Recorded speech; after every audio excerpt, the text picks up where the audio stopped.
With our first wave of LEGO Harry Potter and Fantastic Beasts minifigures releasing, everyone is already asking what the heck will be in a second series.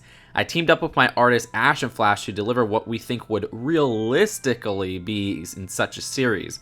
We think this would release in 2020 to coincide with the release of the third Fantastic Beasts movie. Well, Harry Potter has to be in this, and we thought a good variant would be his outfit to the Yule Bowl from the Goblet of Fire. While I don't think the Yule Bowl variant is very exciting, LEGO tends to do mediocre variations for a second series. Look at the Simpsons series. And Harry himself doesn't have too many crazy variations aside from this. We gave him the golden egg, which isn't specifically from the scene, but rather from the same movie, The Goblet of Fire. Harry's best friend Ron Weasley is next. His attire is based off of the outfit he wore for the Yule Bowl as well. You're going to see a lot of Goblet of Fire figures in here. Ron uses the Kira hairpiece, a new recolor in dark orange. He has a fabric leg attachment to continue his overcoat from the torso. Rather than having it printed on the legs, it helps make it seem more puffy and ridiculous. While it isn't exactly screen accurate to the scene, we included an item from the Goblet of Fire for Ron, so he's holding a Potter Stig's pin on a 1x1 round tile. And the Hermione Granger is dressed up in her Yule attire. I feel like if LEGO included one in the Yule outfit, all would be in the Yule outfits. She comes with a new hairpiece as well as a new dress piece that's the same height as the mid-legs. We had a hard time coming up with an accessory for Hermione from this movie, so we decided to give her the Fantastic Beasts and Where to Find Them book to help tie the movies all together. Hermione is seen in the film reading multiple books, so we'd figured we'd just give her this textbook. Originally, Cat Hermione was going to be the Hermione from the series, but you know LEGO would just cop out and do a less interesting Yule outfit to pander to the princess-loving demographic. Maybe we'll see this version in Series 3? Next up is Sirius Black's house elf, Kreacher. He comes with a new head different than Dobby's. His ears and nose are more droopy because he is a much older and beaten down house elf. His accessory is a broom piece in dark brown. His other accessory is a new mold of one of Voldemort's Horcruxes, the Slytherin locket. It is similar to the already existing metal piece.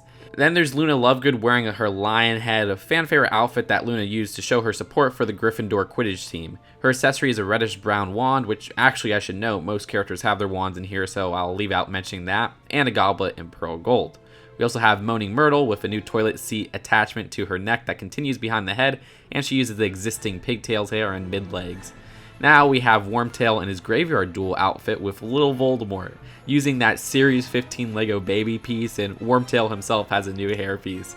Kingsley makes an appearance here with some gorgeous recolors of existing pieces, a new hat, and with the newspaper The Daily Prophet accusing Dumbledore of being a threat to the Ministry of Magic.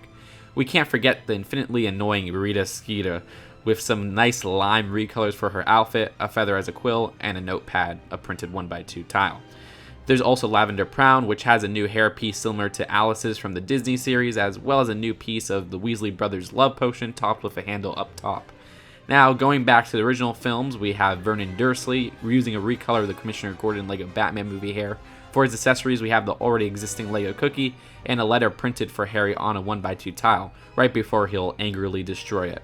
And there's Vernon's son Dudley, based directly on the Sorcerer's Stone, even with an accessory of the python that he encounters at the zoo.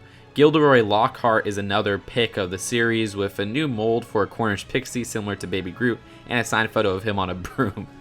Nymphadora Tonks would appear with an alternate hairpiece as an accessory for when she changes her hair color. You can go from reddish purple to a light pink and even tan. Not only that, but her alternate face uses her metamorphic ability for a pig nose.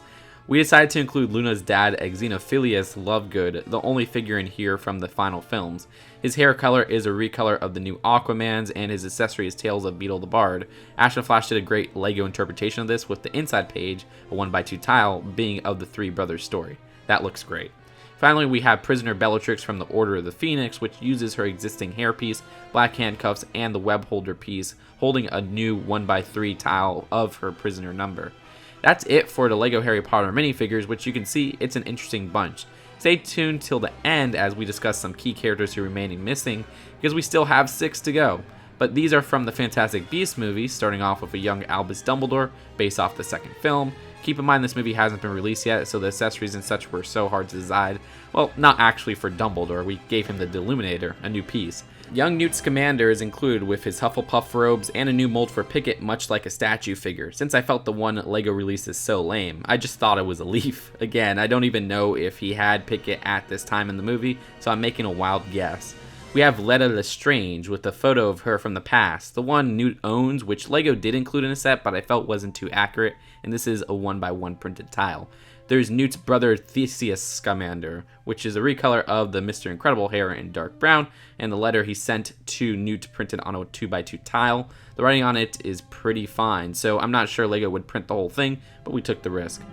We really were pooling for characters, so we included Serafina Picuri from the first Fantastic Beasts movie. The Grindelwald Escape set has a different version of her. This one uses a new hat piece. Her accessory is another printed 2x2 with a wanted poster for Newt Scamander. Finally, we have Nicholas Flamel, revealed in the latest trailer for Fantastic Beasts and the Crimes of Grindelwald.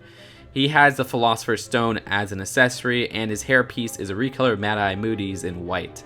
Ash and Flash did an incredible job with the back side of the checklist with Fantastic Beasts characters. I love the little instructions for Lockhart with the cape. Anyways, there's a bunch of characters planned that didn't make the final cut. At one point we had Werewolf Lupin with Sirius Black as Padfoot as an accessory, but since we think this would launch in 2020, I'm sure other LEGO Harry Potter sets would be out by then, most likely based on Prisoner of Azkaban and Goblet of Fire, and one of them will probably be the Shrieking Shack. The same goes for why we didn't do a regular Bellatrix or a Greyback. I feel those would be in potential Deathly Hallows sets. We also had Professor Sprout as a figure, but we couldn't think of any accessory to give her. Neville took the Mandrakes, and honestly, I think they'd release her as a figure in a new Hogwarts expansion, like they did in 2011. I'm sure there's so many more, and I hope to do a Series 3 sometime. Either way, this video was voted on by $5 up Patreon supporters, and our next poll is up now, with choices for LEGO Overwatch series, Super Mario, and more. Just click the card in the top right corner. Also, be sure to check out Ash and Flash's Instagram and YouTube channels, linked in the description. But what do you guys think? Leave your thoughts in the comments below. I'll see you guys later. Peace out. Bye.